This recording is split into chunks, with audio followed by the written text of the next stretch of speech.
नमस्कार, सविताच किचनमध्ये सर्वांचे खूप खूप मनापासून स्वागत. आज आपण पाहणार आहोत उन्हाळ्यासाठी अतिशय थंडगार आणि सुगंधी अशी गुलकंद कुल्फी. ही कुल्फी बनवायला अतिशय सोपी आहे आणि चवीला अगदी शाही वाटते. मलाईदार पोत आणि गुलकंदचा खास स्वाद असलेली ही कुल्फी लहानांपासून मोठ्यांना आवडेल.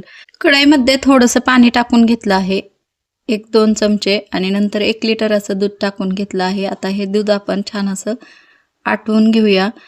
पसरट कढई घ्यायची आणि जाडबुडाची घ्यायची, म्हणजे दूधसुद्धा लगेचच आटलं जातं. आपल्याला अजिबात यामध्ये कॉर्नफ्लोअर वापरायचं नाही किंवा काहीसुद्धा वापरायचं नाही. उपवासाला सुद्धा चालेल अशी आपण कुल्फी बनवत आहोत. बघू शकता पसरट भांडं असल्यामुळे पटपट अशी हे साईसुद्धा मोडता येते.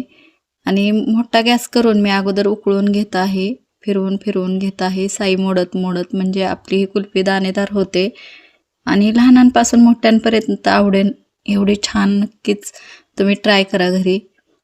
खूप छान होते ही कुल्फी, खायला जबरदस्त आहे, चवही छान आहे. नक्कीच बनवा ह्या उन्हाळ्यात.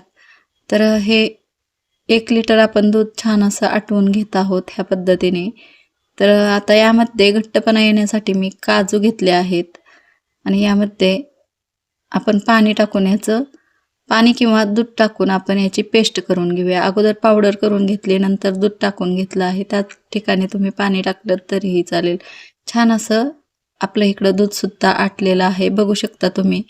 जास्त वेळ लागला नाही दूध आटवायला, कारण पहिलं मी मोठ्या गॅसवरच हलवत आटून घेतलं आहे. आणि घट्टपणा यावं म्हणून आपण काजूची पावडर करून त्यामध्ये दूध टाकून पेस्ट करून घेतली आणि यामध्ये टाकली आहे. बघू शकता तुम्ही, दाटसर असं आपलं हे दूध घट्ट असं झालं आहे, दाणेदार झालं आहे. आणि यामध्ये गुलकंद टाकायचा आहे. आपल्या आवडीनुसार कमी जास्त गुलकंद टाकू शकतो. तुम्हाला कितपत गोड आवडतं त्यानुसार तुम्ही गुलकंद टाकू शकता. मी इथं 4 ते 5 चमचे असं टाकलं आहे. तर कमी साखर खाणाऱ्यांसाठी 2 चमचे किंवा 3 चमचे टाकले तरीही चालेल. तर गोड खाणाऱ्यांना कुल्फी गोड लागते म्हणून मी इथं 4 ते 5 चमचे असं गुलकंद टाकून घेतलं आहे. ह्या पद्धतीने बघू शकता तुम्ही. आणि खूप दाटसर झालं आहे हे दूध, बघू शकता. मंद ते मोठ्या आचेवर मी हे दूध आटवून घेतलं आहे. खूप जास्त वेळ लागला नाही. आता ह्यात फ्लेवरसाठी विलायची पावडर टाकली आहे. तुम्ही नाही टाकली तरी चालेल. गुलकंद नुसतं आपण टाकलं तरीसुद्धा खूप छान फ्लेवर येतो. आता माझ्याकडे छोटे छोटे कुल्फीचे मोड आहेत, बघू शकता ह्या पद्धतीने. त्यामध्ये मी टाकून घेत आहे. थोडंसं अगोदर गुलकंद टाकायचं आणि नंतर हे आपण बनवलेलं मिश्रण टाकून घ्यायचं. दुधापासून बनवलेलं आहे ते. थोडं गुलकंद टाकायचं. हे खूप छोटं कुल्फी मोड आहे.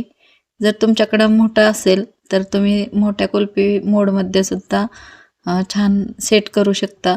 यामध्ये बर्फ अजिबात होत नाही आणि हे कुल्फी मोड काढताना थोडंसं पाण्यात टाकलं की लगेचच निघलं जातं. बर्फाचे अजिबात तुकडे क्रिस्टल जमा होत नाहीत. नक्कीच ह्या पद्धतीने तुम्ही कुल्फीची रेसिपी ट्राय करू शकता घरी.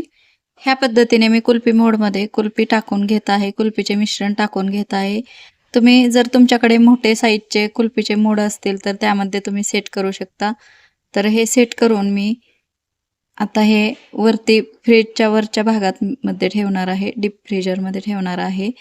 तर ह्या पद्धतीने बनवलेली कुल्फी खूपच छान लागते, दाणेदार लागते, चविष्ट लागते, खूप छान लागते. नक्कीच तुम्ही एकदा ट्राय करा. तर राहिलेलं मिश्रण ग्लासमध्ये सेट करत आहे. तर ग्लासमध्ये सेट केलेलं मिश्रण काय झालं माहिती आहे का? तर हे अगोदरच मी व्हिडिओमध्ये दाखवण्याच्या अगोदरच मुलांनी फस्त केलं होतं. तर मी हे दाखवू शकले नाही. कुल्फी मोडमधले कुल्फी दाखवले आहेत, ते खूप छोटे आहेत. मला हे पण दाखवायचं होतं कट करून, पण मुलांनी त्या अगोदरच फस्त केलं. तर कुल्फी सेट करण्यासाठी त्याच्यावर अशा पद्धतीने एक ॲल्युमिनियम फॉईल भेटतो, तो लावायचा आणि अशा पद्धतीने कांडी रोवून ठेवायची. खूप छान सेट होते यामध्ये सुद्धा कुल्फी. तर ह्या पद्धतीने ठेवली आणि आता कुल्फी मोडमधली तुम्हाला दाखवते. थोड्या वेळ पाण्यामध्ये ठेवलं की ही कुल्फी निघली जाते, जास्त वेळ लागत नाही. ह्या पद्धतीने आपली कुल्फी तयार आहे. दाणेदार, चविष्ट आणि खूप छान गुलकंदची फ्लेवरयुक्त हे कुल्फी तयार आहे. यावरून पिस्ताचे काप टाकले आहेत मी थोडेसे. व्हिडिओ आवडला तर लाईक, शेअर, सबस्क्राईब करा. भेटू पुन्हा अशाच नवीन रेसिपी सोबत. तोपर्यंत धन्यवाद.